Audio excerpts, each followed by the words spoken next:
Nakakita na ba kayo ng ganito kaliit na bahay? Pero mayroong kahangahangang detalye sa loob at labas nito. At ito pa ang interesting dahil magugulat kayo dahil itong miniature house pa lang ito ay hindi lang basta ginawa. Ito pala ay hango sa isang totoong bahay. Yes, totoong bahay na may mahigit 200 taong gulang na ang edad. Ang ancestral house ng pamilyang Vega. Hali at ako inyong samahan at ating isa-isahin ang bawat detalye nitong miniature ancestral house na ito. Tara! So isa sa mga detalye na maganda rito or isa sa mga detalye na nakita ko dito, bintana nila guys is pwede natin buksan tulad nito. Buksan natin guys para makita natin yung loob. Grabe yung loob guys. Tingnan nyo, may hagdanan, tapos napakakintab ng sahig dito guys. Tapos hindi lang bintana ang pwedeng isara at buksan ito. Kahit itong pinto nila, tingnan nyo ang kahit maliit na detalye guys. Maliit na detalye, pwede natin itong buksan tulad nito. Yan. Tapos tulak natin guys. Tulak natin. Ayan. So, open na. Bukas na ang ating bahay. Nung silipin ko yung loob, kuhang-kuha talaga ang detalye ng original na Vega Ancestral House. Isa rin sa nakita kong nakakabilib dito is itong bubong nila. Itong bubong nila guys is nipa to Original nipa to guys. At ating napag-alaman na ito, kahit itong bubong na ito is nagawa ito ni Sir ng 12 days o 12 araw bago matapos tong bubong na to. Tingnan niyo yung detalye. Kuhang-kuha talaga at original nipa ito. Grabe Sir.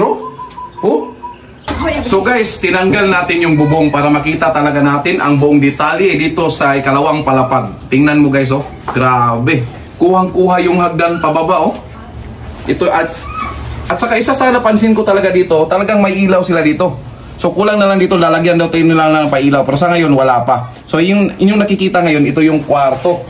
Kwarto nila dito at saka isang kwarto pa dito. So ngayon guys, tatanggalin natin yung ikalawang palapag para makita talaga ninyo ang detalye sa ating unang palamag. Alo!